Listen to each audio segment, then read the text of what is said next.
Namaskar, this is Akhilesh Bhargava. Welcome to Tit-Bits on Business and Finance with me. The tragic demise of VG Siddhartha, the dynamic founder of Cafe Coffee Day, and the reasons for him having taken that fatal step on that fateful day, they have actually raised a public outcry. He mentioned in his last letter, which is more like a suicide note, the reasons why he took that fatal step. And one of the prominent reasons mentioned by him is harassment by the income tax department. He says that his shares got attached by the income tax DG on 2 occasions, which resulted in a serious liquidity crisis and also created obstacles in the sale of his shares of Mindtree. He also does pertinently mention that his assets have been much more than his liabilities, and yet these steps. The CBDT is said to be probing these allegations against his then DG IT, which is Mr. Balkrishna, who has retired thereafter. But it would be wrong to think that the CBDT is unaware of these kinds of hardships caused to the taxpayers because of the coercive steps that are taken for recovery of taxes. It is the CBDT which has instructed its field officers to ensure that tax collection targets are met by using whatever means possible, and it has also instructed its appellate commissioners to ensure that orders passed are pro-revenue. Thus, if anybody thinks that the CBDT was unaware of the steps being taken by Mr. Balkrishna, it would be wrong to think so. After all, he was posted at Bangalore with a purpose, and he was carrying out what Delhi wanted him to do. After this particular tragic incident and the public outcry, the CBDT is trying to move towards a non-adversarial tax regime wherein the conduct of its officers is impeccable and friendly in order to ensure that there is a maximum generation of tax collections. In its annual action plan, the CBDT now is trying to reach out to citizens and taxpayers in order to convince them and convey to them that there will be fair and transparent tax administration, that taxpayer services will be of a high standard so as to encourage maximum voluntary compliance in respect of tax payment and filing of tax returns. The CBDT is said to be initiating a series of measures, and as part of that, the finance minister has been meeting tax representatives, taxpayers and their associations, as also top income tax officials all over the country. As part of the initiatives that are being taken, the government is now ensuring that no notice will be issued without a document identification number, and that is to prevent the abuse of issuance of unauthorized notices and summons by the income tax department to pressurize taxpayers. It is also ensuring that notices are drafted in a friendly language and not using very threatening and intimidating jargon in which they generally are. And as part of this outreach, it is also ensuring that pre-filled income tax returns will be provided to taxpayers, and they will also be given details of their high-value transactions to ensure that their tax compliance doesn't result in any further follow-up and inquiries by the income tax department. Yet another initiative has been what is being called faceless scrutinies.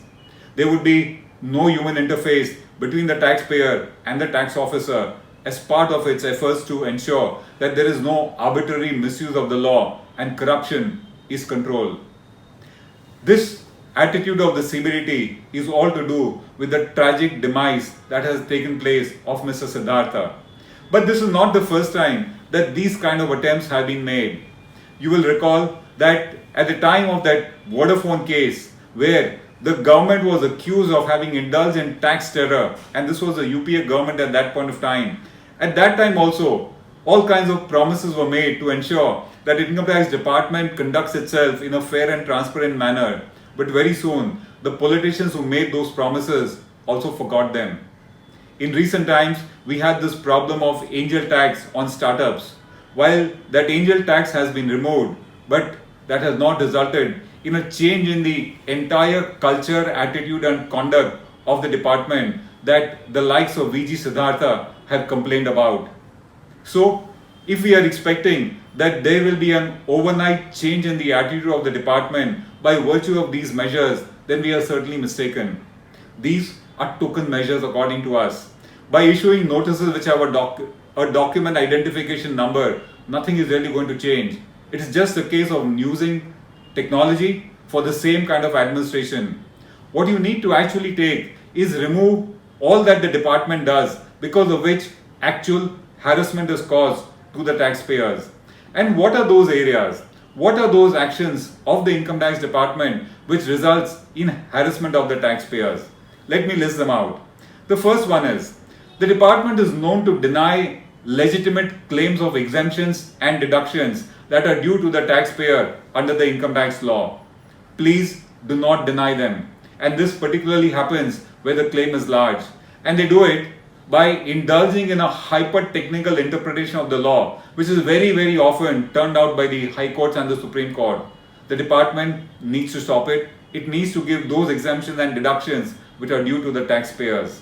The second is, do not withhold legitimate refunds just because the government directs the department to do that in order to manage and doctor its fiscal deficit statistics.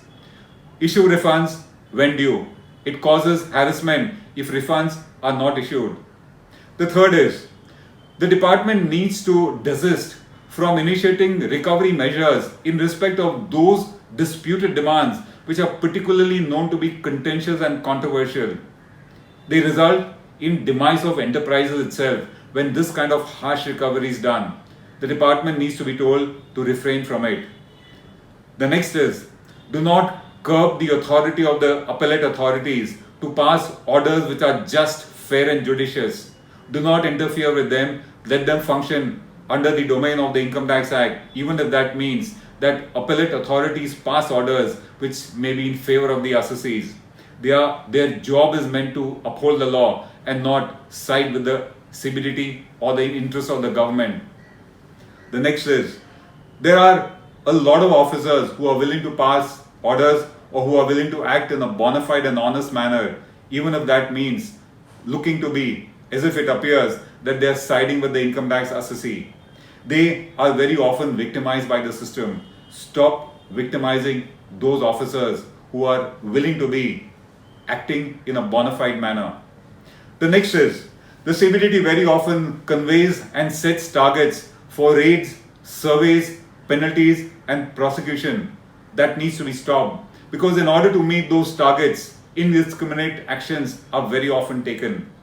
And that leads us to, the CBDT needs to ensure that income tax collection targets that are set have a realistic connection with the economy. There is a huge mismatch we have seen between the two. The economy is slowing down, and despite that, the tax targets are very high. It results in untold harassment because coercive recovery measures are then taken by the field officers. So set realistic collection targets. The next is, simplify the returns. Of late, the returns are getting bulkier and bulkier because the department has a zeal to collect data. Do not collect data that is not directly needed for the filing of a return. That is resulting in harassment of the taxpayer. The entire computer system with which the taxpayer interfaces, the income tax computer system, is cumbersome. That needs to be made simpler and more transparent. And finally, inculcate a culture of being sensitive. The department needs to be sensitive to the woes and hardships of the taxpayer. That needs to be inculcated. And what we are seeing is, at the moment, all the measures that they are being taken by the income tax department and the finance minister, they do not include these points that we point out, because of which harassment is caused to a taxpayer. The Prime Minister is very right when he says that we should not look at wealth creators, that is taxpayers, with suspicion. They are actually in service of the nation, because as Mr. Modi rightly says, if wealth is not created, how will it be distributed? But a change in attitude of the revenue departments, as Mr. Modi says, is not going to come overnight.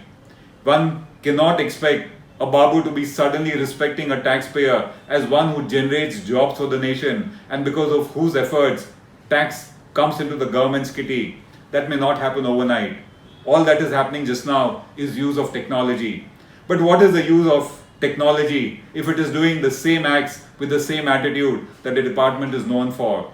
And in case we really wish to change it, it is Mr. Modi who can do it. The reason he can do it is you need a strong political leader who pushes for this change in attitude of the government. And if he does that, wealth creators in India will be respected and they will not be compelled to commit suicide as Mr. Siddhartha did. This is Akhilesh Bhargava signing off till we meet again. Namaskar.